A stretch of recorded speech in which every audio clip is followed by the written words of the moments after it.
We must be ready to take anything that comes on our way. We must be ready to liberate and fight to the end.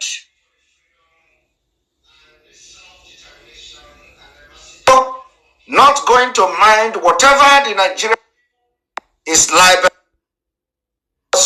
for the fact that the world understand what we are fighting for. Biafra issue is in global history. Is in global history. Biafra is issue that is globally recognized. We fought a war for 3 years with Nigeria.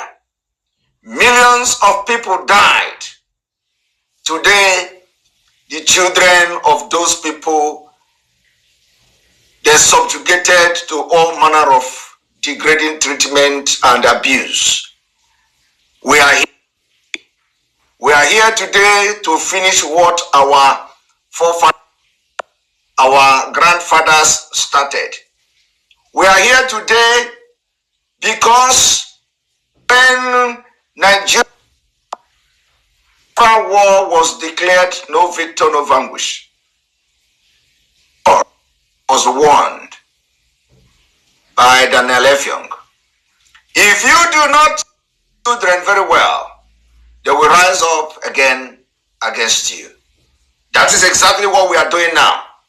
It does not matter whether the Nigerian government is labeling themselves terrorists. The world know that we are not terrorists. The world know we are fighting a just cause. And we are going to do everything to make sure we get our freedom. As I'm talking to you, war going in Cameroon against Ambazonians.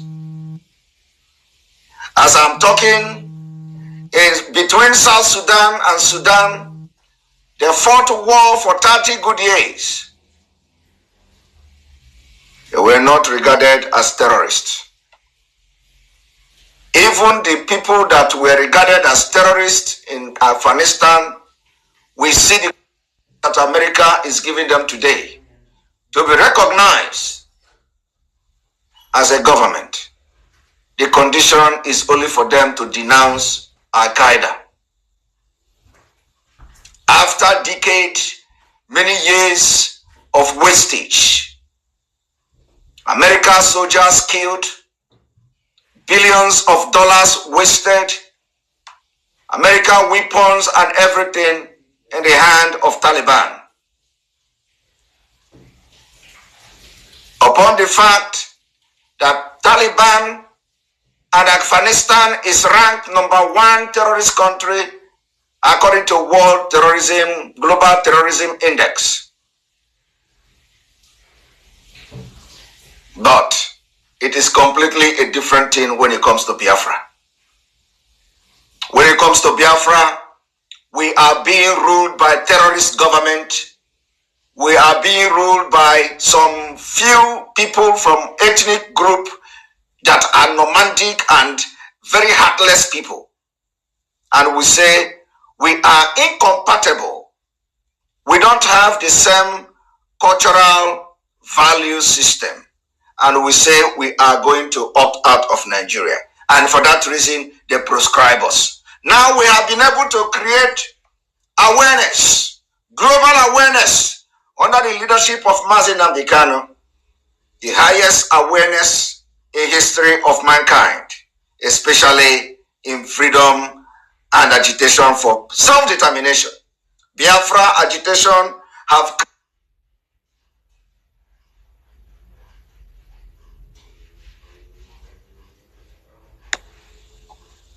that scattered all over the world.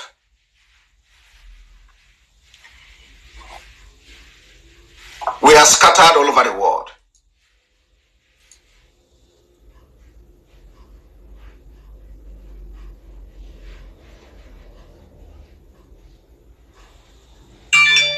We will continue the struggle. We will continue the struggle.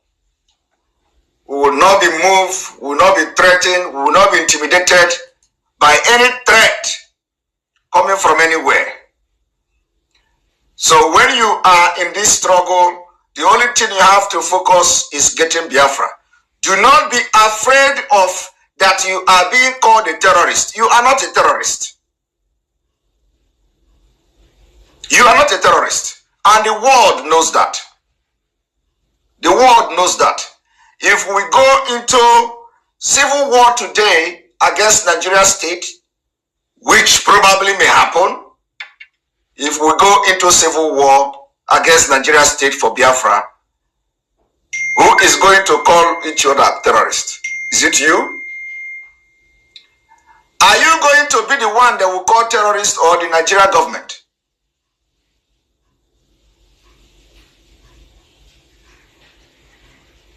So, welcome to this program. Make sure you invite people and let us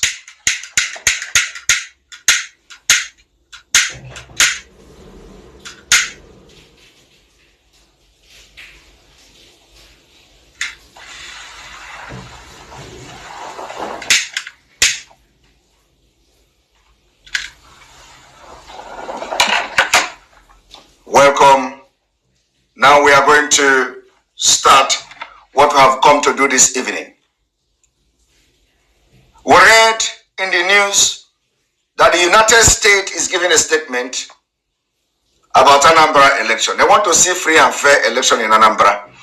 How can you have free and fair election in Nigeria where you have over 34,000 policemen being deployed to kill our people? How are you going to have free and fair election in Anambra? Before we can talk about having free and fair election in Anambra, since we are going political solution, first of all, Anambra state must be demilitarized. All the military and security people in Anambra state must leave. You can't militarize a state and you want to have democracy take place. Two of them can never work together. So when you want to conduct election, if we're going to have a democratic or political solution, make sure that there is nothing in this life that will make election tomorrow to take place, because we need to postpone the election so that the leadership will go back to drawing board. The demand will be very clear.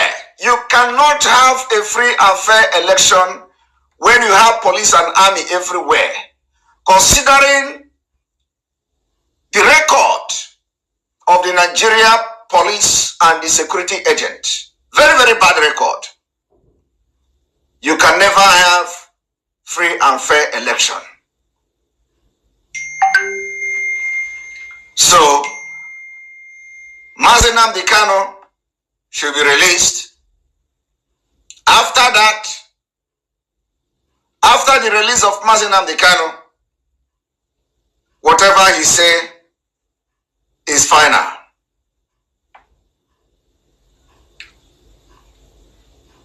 Whatever he say about Anambra election is final. So we demand also the release of all the people that have been abducted and kidnapped by the Nigeria DSS. They are today languishing in prison and incarcerated.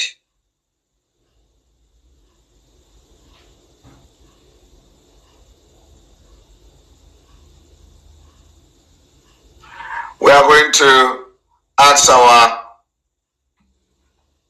guests to come in, so we'll continue, because after him we are going to have the normal exposition today.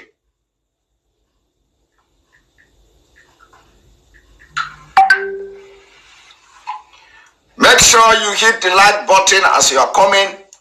Those of you watching from YouTube, as you are coming, you are hitting the like button so that other people will understand that we are live and it will appear on their feed. Those who are using YouTube, who are watching from YouTube.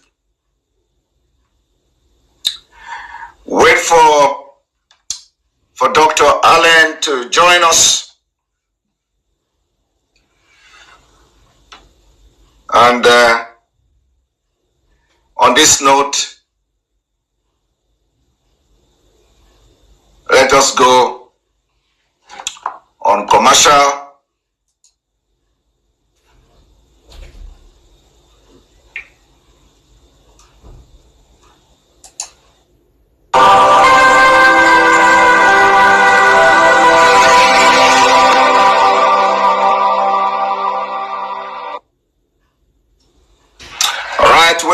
Welcome back. Dr. Allen, good afternoon from here. Good afternoon, Simon. Thank you for having me. Thank you. This is the second time you are coming to the program. Welcome you again. I know that you have been here before, and a lot of people may have seen you, a lot of people may have read about you. If you could tell us just a little bit brief about yourself for those who have never seen you before. Okay, thank you very much. You know, I'm a partner of the BW Global Group based in Washington, D.C., and we specialize in human rights issues, crimes against humanity, some government relations, and anti-corruption work worldwide. I have over 40 years of criminal investigative law enforcement experience, principally involved in international activities. My last assignment before I retired from the U.S. government, I was on loan to the United Nations-backed Special Court for Sierra Leone, where I was the chief of investigations, where I lived and worked in Freetown, West Africa, where I was responsible for directing all the criminal investigations, war crimes investigations of those people that bear the greatest responsibility for the civil war in Sierra Leone. Interestingly enough, it took us directly to the former president of Liberia, who created the Revolutionary United Front, who was subsequently indicted and convicted for war crimes. At the time, he was the first sitting head of state ever indicted for war crimes. And again, he was subsequently convicted, sentenced to 50 years, and his son was also arrested and convicted for torture related to one of our witnesses and witnesses of the Special Court for Sierra Leone, not directly but indirectly related, and he received a 97-year sentence in the United States. So I have vast experience in seeking justice and accountability in the international rule of law arena. So that's the experience I bring to the particular project that we have, that we're honored to work on behalf of the IPOB, and that was to seek justice and accountability and also engage in a human rights campaign, not only in Washington, D.C., but globally. So that's what we're actively involved in and have been doing since March of this year, when the leader reached out to us and signed an agreement with us, and we've been engaged ever since. Thank you very much for that in-depth brief. I wouldn't want to go into the Liberia thing and all that, because a lot of people already have heard about how you handled it, and history is about to repeat itself. Now, we have been seeing recently, news on different platforms about your organization filing some kind of document to the ICC, International Criminal Court. So could you tell us, what is going on? Is there an update from the September filing? Absolutely. We've, as you know, there's a lot of things that we're doing that are confidential. But what I can share with you was that we have collected evidence and information where we prepared our very first criminal referral to the Office of the Prosecutor at the International Criminal Court on 15 September of this year. And that was a confidential but a very comprehensive compilation of evidence we submitted to them that they received, acknowledged receipt, and are actively examining that information. And we'd also requested that if they had not opened up an investigation yet, to add this to the preliminary examination. However, we are actively seeking that they seek approval from the pretrial chamber to open an investigation specifically into the wide-scale and systematic killing of the civilian population, and most notably targeting the indigenous people of Biafra. Now, since that time frame, we have collected additional evidence, and we submitted a second referral containing criminal information and evidence to substantiate further ongoing and wide-scale systematic killing of the civilian population, and again, specifically targeting the IPOB. That was also acknowledged. It's being examined. And again, we are requesting that they formally open an investigation and look into what we are identifying as a genocide that's being committed by the Nigerian government and extremist Fulanis against the indigenous people of Biafra. Thank you very much. You said it has been acknowledged, and you are waiting for the ICC to open investigation. So I just want to for just a clarification. Is it that when the application is filed, they have to be after the acknowledgement, they have to now open the investigation for that particular case? Well, what the process is that they have to seek formal approval from the pretrial chambers to do that. What we are doing is providing them ample evidence to justify that request to open an investigation, and most specifically looking at the, again, wide-scale and systematic killing of the civilian population, which is a crime against humanity and, quite frankly, genocide that we believe is being committed against indigenous people of Biafra. All right. So when this thing is filed, is it like something that anybody can ask and get information that, some kind of complaint or application has been lodged at the ICC? Is it something that anybody can ask question and you get some information or some kind of feedback from the ICC? Well, we have gotten written responses, acknowledgement, as you typically do, and we've also gotten responses directly from the Office of the Prosecutor. And it is a process, and as you can imagine, we collected very sensitive information, and it's confidential. Certainly they have all the details, but it's not something that's publicly and readily available to the public for obvious reasons. We have confidential sources of information and evidence that needs to be protected, but the ICC is well aware of it, and they have that, and it's their obligation to examine and look at that, and we've done that under the protection of the ICC, so that sources and witnesses and methods and operations are not inadvertently disclosed or discovered, to protect the individuals that are involved. Yeah. All right. So we, the last time you were here, and I have also been privileged to see the release from your group. There are some other organizations you have mentioned that that were communicated officially. So could you brief us about them, like for the Committee on Human Rights at the UN and all that, and then also you mentioned about the United Kingdom. Let us take it, step by step. Brief us about the Committee on Human Rights at the UN. What do you intend to get from them? Absolutely. This is a process, as you know. You have to educate people and make them aware of this. And this is a... And by Dalulin Nkuku, Kunisi Webambo, when it's any fine many akwụkwọ dị iche iche. We eventually ikwu before ma lapụ nnukwu tiyalụ nke onifu nche n'iru akwụkwọ gbasịta maka ya bụ ife dịka o si ada and dịka o si akpọtụ n'iru akwụkwọ. Biko wa ajụ nchọrọ ịjụ, biko ndị Igbo ọma na-ege ntị saa na ya bụ ajụjụ.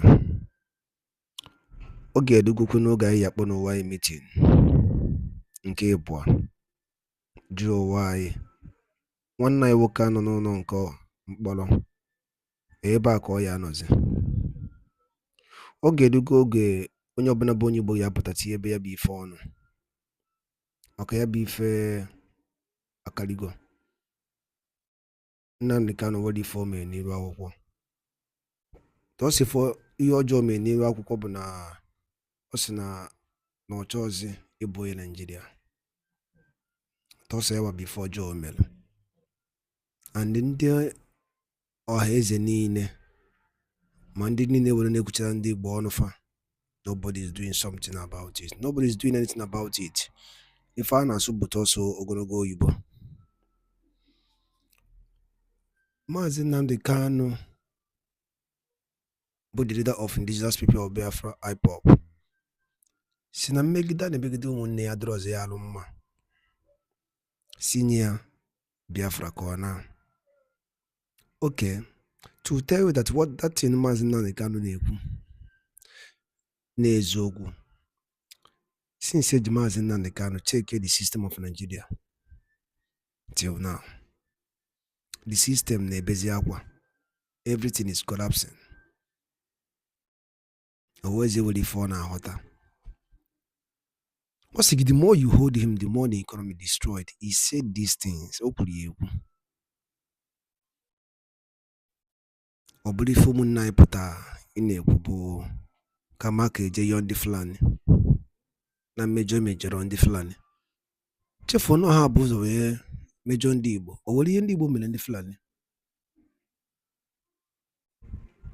There's nothing an Igbo man. What if Igbo man mere onye Fulani? Ndị ọha na-eze si na na-eje iyo ndị Fulani about the killings in 1914. Na-ajụ biko o nwere ihe ndị Igbo mere ndị Fulani? First from the jail wee kọnka si Hausa niile wee bata ka kọnka kwuola n'Igbo. Ofu onye pụtalụ bụ Maazị Nnamdi Kanu si na nke ama mme na ndị ka ife a adịlọ achọbịa ka egbuo onye Igbo ewere nwanne ya lee. Ya bụ ife bụ ọ bụrụ ihe nji maka ya wee bịa, ma ọ bụrụ na ege ọnụ m n'ife anyị na-ekwu n'iru akwụkwọ. Maazị Nnamdi Kanu stand with justice, equity and fairness. O when they mebere iwu iche ọ bụla ajụ na-ajụ ya, so ndị Igbo ha ọkwa ejidere ya lapụ ya akwa the same thing Maazị Nnamdi Kanu na-azụ ka ọ na-azụ. Ndị Igbo kpọọ n'onwe na meeting jụọ owu na-ajụ ọgwụnakọ ha m n'ọnụ. Daalụ ri na-ekwusi na-esore anyị. Ọ bụla nke a bụ ụbọchị izu gị na-abịa n'iru akwụkwọ esore na Morning Tea na Eastern News 24 kabaro ka ị subscribe and turn on your notification ka ịlapụ imisi for update dịka ya na drop ya n'iru akwụkwọ oge niile. Daalụnụ ụmụnne m ọgwụnakọ ha m n'ọnụ. All right, wonderful people, welcome back to this wonderful channel where we bring you back-to-back update and information as to the hot. In case you have not joined our social media handle, what are you waiting for? Kindly go ahead and subscribe, like, comment, share, and also remember to on your notification button so that whenever our news drops, you go be the first. We'll collect information dropping on my table right now. This information they too appalling as NIG Army don't confirm say they are having one of the founders of IPOB, one of the commanders in IPOB group, the Eastern Security Network wing of the IPOB. The Nigerian Army has reportedly opened up that they are having one of the commanders in their custodies. Let's go down to the full detail of the information. Troops of the Nigerian military attached to Operation Udoka in southeast zone of the country have reportedly arrested a founding father of the indigenous people of Biafra IPOB. The troops also arrested at least 3 notorious leaders of IPOB ESN during raids on the group's hideout in Oso, Imo State, Amarako, and Arochukwu in Abia State.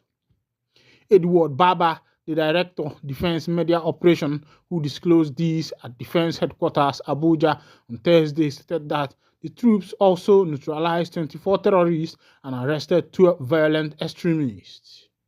Buba, a major general, revealed that the soldiers rescued one kidnapped hostage, adding that arrested suspects have been handed over to the appropriate authorities for necessary actions to be taken.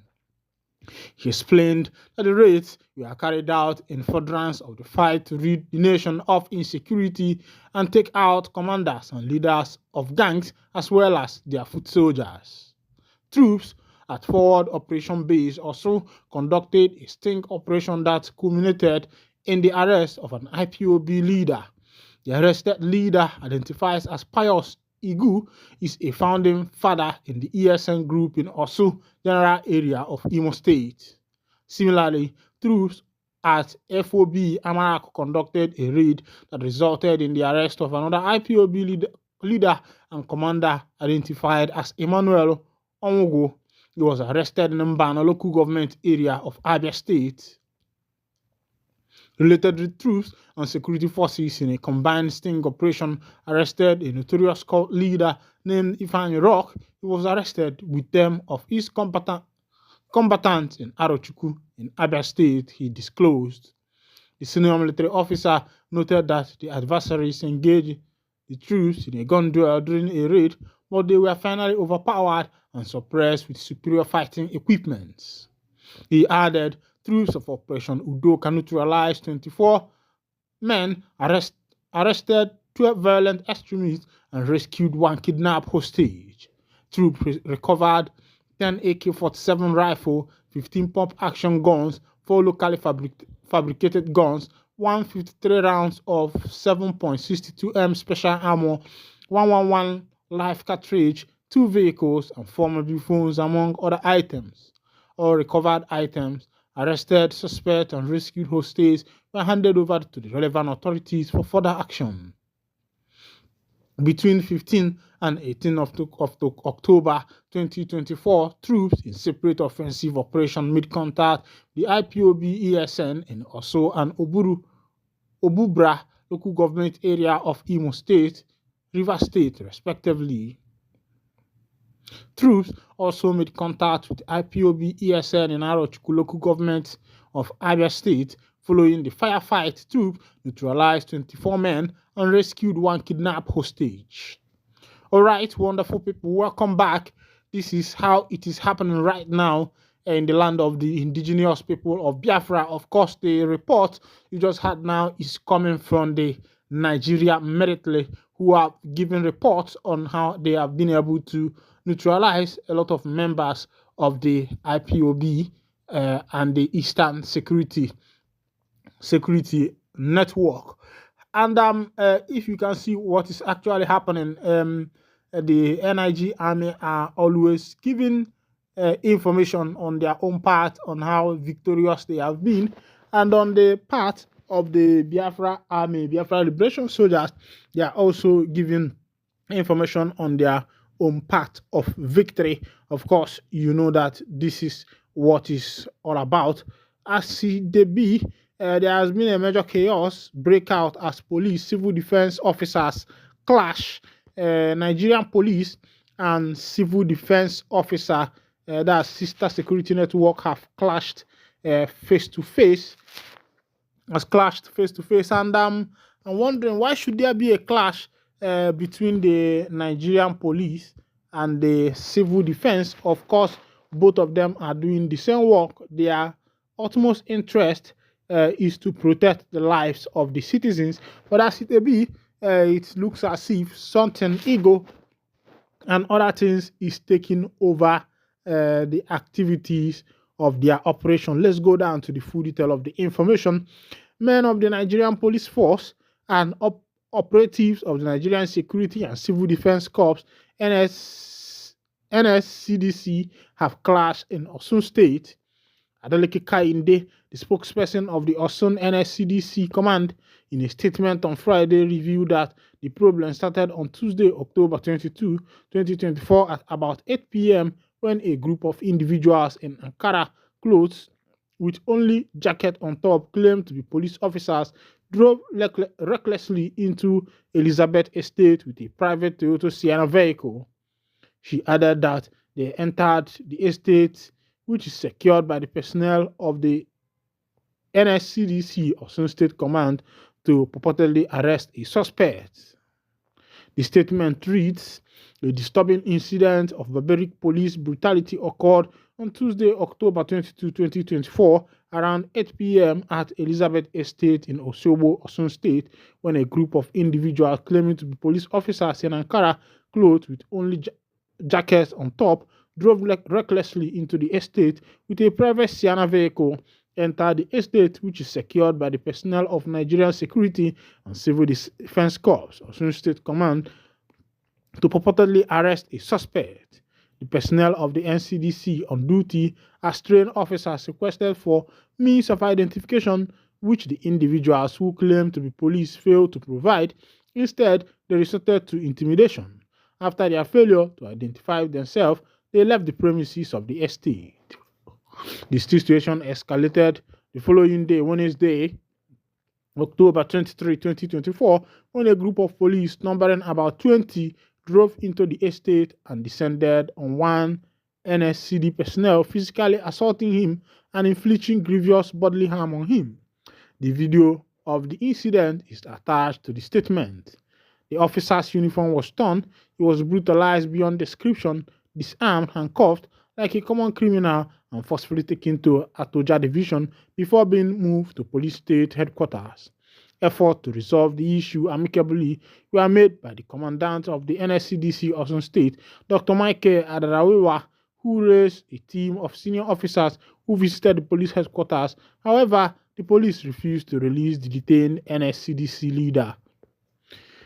Well, I don't see as it happen for the Obodo, the country where we find ourselves. Nobody loves nobody.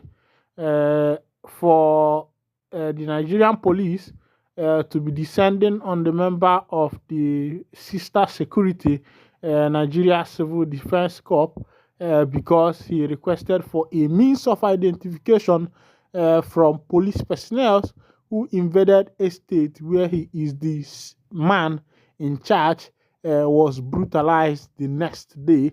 I think that this is the height of the matter, because for me, I believe that these two sister security are supposed to be working hand in hand with each other in providing information for one another.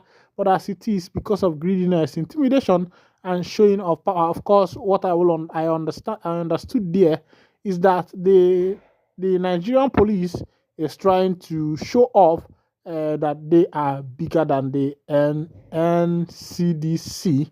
They are trying just to show force and show of power. But at least they should have shown a means of identification, because they were not on their uniform. They were only on jacket, on Ankara, and their bulletproof jacket on top. And the policeman, the NCDC man there, requested for a means of identification in order to be sure truly that these people are members of the Nigerian police. But on the next day, he was seriously brutalized, which is very, very wrong. Thank you for listening. And if this is your first time of joining us on this wonderful channel, kindly go ahead and subscribe, like, comment, share, and also remember to on your notification button so that whenever our news drop, you will be the first to collect. And thank you for listening. God bless you. From the hand of the men of the indigenous people of Biafra Liberation Army. But as you debut today, the information will be say it drop from my table, say table turn today on today's own, that the people who received it were the men of the Biafra Liberation Army. As it be, let's go down to the full detail of the information. Operation of the 82 Division Nigeria Army and the Joint Task Force Southeast Code, named Operation Udoka, has smashed camps of indigenous people of Biafra and its Eastern Security Network, IPOB, and ESM armed wing within the Southeast. The troops neutralized 4 IPOB ESN armed men, rescued 14 people, and checked crude oil bunkering within the Southeast. This is contained in a statement issued by Lieutenant Colonel Jonah Unuakalo, Acting Deputy Director, 82 Division Army Public Relations, on Wednesday in Enugu. Unuakalo said that troops of 82 Division Nigeria Army and Operation Udoka had continued to sustain its offensive against the IPOB ESN criminal across the southeast. He noted that in a series of well-executed operations, troops had successfully repelled and raided the independent hideout as well as clamped down on the activities of illegal oil bunkering within the joint operation area. He stated that early hours of Tuesday, October 22, troops of Sector 5 of Operation Udoka deployed at Forward Operational Base FOB Agwata with other security agencies while on routine patrol within Ibuku and Oga axis of Agwata Council area of Anambra came in contact with members of IPOB ESM. Quoting him, during the firefight, troops firepower forced the IPOB to flee in disarray. During the encounter, one IPOB ESM member was neutralized, two black-colored Lexus Jeep with no registration number and one pop-action gun with 3 cartridges were recovered. On Monday, October 21st, troops deployed at FOB Lilu also came in contact with the group after detonating an improvised explosive device IED planted along the supply route. The troops successfully neutralized 2 of the group, recovered 1 pump-action shotgun, 1 solar CCTV camera, 3 large pipe-borne IED, 7 IED, and 8 batteries, he said. Unakala added that the troops of the Joint Task Force on Wednesday, October 9, stormed an IPOB ESN hideout in Enugu Umuonia community in Agwata Council area of Anambra State. He said that overwhelming in the ensuing fire, the group fled, leaving behind a cache of arms and logistics. The statement read, the troops swiftly searched and destroyed the hideout, recovering 78 rounds of 7.62 mm and 39 mm ammunition, 13 rounds of 9 mm ammunition, 20 live cartridges, a pump-action gun, a locally fabricated pistol, an AK-56 magazine, and 6 vehicles found within the camp. The stolen vehicles were those stolen from well-meaning Igbos of the region by the men, according to Army. He said that the same vein, on October 10th, troops of the 82 Division carried out an ambush operation in Lilu community in Anambra to deter the insurgents' freedom of action. During the ambush, troops neutralized 1 IPOB ESM member and recovered 100 radio, 4 improvised grenades, 1 encased IED, and 1 solar-powered CCTV. Also, troops deployed at FOB Agwata on October 11 repelled IPOB ESN attack, neutralizing 1 IPOB ESM member and recovered the following items: 2 AK-47 rifles, 1 pump-action gun, quantity 60 rounds of 7.62 mm special ammunition, 5 cartridges, and 1 Prado Jeep. In another encounter with IPOB ESN in Ohafia local government, Abia State, and Omo Abo Lilu in Anambra State, respectively, the troop recovered 1 CCTV camera with solar panel, 1 water gel IED, 6 empty cartridges, 6 live cartridges, 13 empty cases of 7.62 ammunition, 2 batteries, 4 IED pipes, and 1 radio set. Despite the deceit of liberation of the people, the IPOB ESN have continued to take innocent Southeasterners. This one is coming. This report, of course, you need to know where the report is coming from. The report is coming right from the NIG Army. Another information we just entered my table as I bring you this information. This one just entered that government don't buy about 6 people near Nande Azikiwe school gate. Let's go down to the full detail of the information. Hoodlums suspected to be cultists have invaded Ifitoka near the school gate of Nnamdi Azikiwe University, Oka, Anambra State, killing no fewer than 6 persons. According to eyewitnesses who spoke to our correspondent on Thursday. The gun-wielding hoodlums invaded the vicinity in the early hours of Thursday and opened fire on some persons suspected to be members of another rival cult group, thereby causing chaos and panic in the area. It was gathered that suspected cultists were looking for members of the rival cult group who were said to be hanging around the vicinity of Unizik Gate. One of the sources and a student of Unizik who witnessed the scene said over 6 persons were shot dead near Witness Garden, Ifite Amasi Road. The hoodlums invaded the area at about 9:30 a.m. today and started shooting at some persons suspected to be members of a cult group. One of our lecturers coming to school had to go back. She called me saying she saw 7 lying persons dead.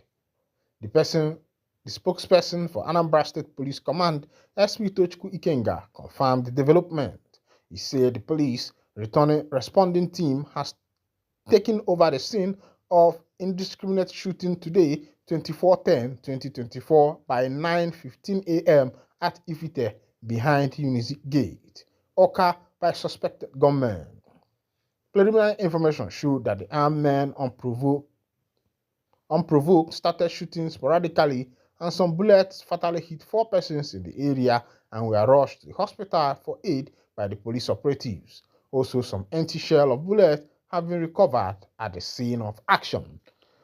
All right, welcome back, wonderful people. Ndị be anyị si na na-ekwu ọzọ na-eme nya ka ndị Igbo ndị kwuru okwu si ọfụlụ ọkụkọ ebe ọ na-abọ nsị ya biko chụpụ ya maka na ọ mụrụ na ọnyanwa ya atọ kpịa nya bụ okwu eme gịnị wee bụrụ okwu ma jesi n'enu ebulu inu ọbụna ọzọ dịka ibia bụ why will a parent send a child to school and what the child will turn out to be is a cultist, and this is very heartbreaking. Of course, if you understood why some of these groups were founded, I think between 1952 and the rest of them, even Wole Soyinka, who found out the pirates and the rest of them, the group, some of these group were there as a pressure group. Of course, you know what pressure group are. They are like a union who pressurize the government or other organizations to work in tandem with their members.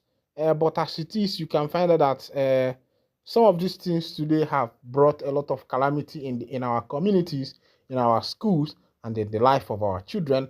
And I think that government, and also people who are guarding this group should be able to make the vision clear for their members in order for them not to jeopardize their lives and their destiny as students. Meanwhile, as it be, let's go back on other information as it happened in same Anambra State where the Biafra Libration Army don't clash with the men of NIG Army, and this one we hear say members of the NIG Army don't collect woto. And as it be, they say those Biafra boys they carry all their shoe. They say this one no be bulletproof way white man they do. They say this one, if you shoot them, you know go enter. Meanwhile, let me wind down the curtain here. And if this is your first time of joining us, kindly go ahead and subscribe, like, comment, share, and also remember to on your notification button. Thank you for listening. God bless you.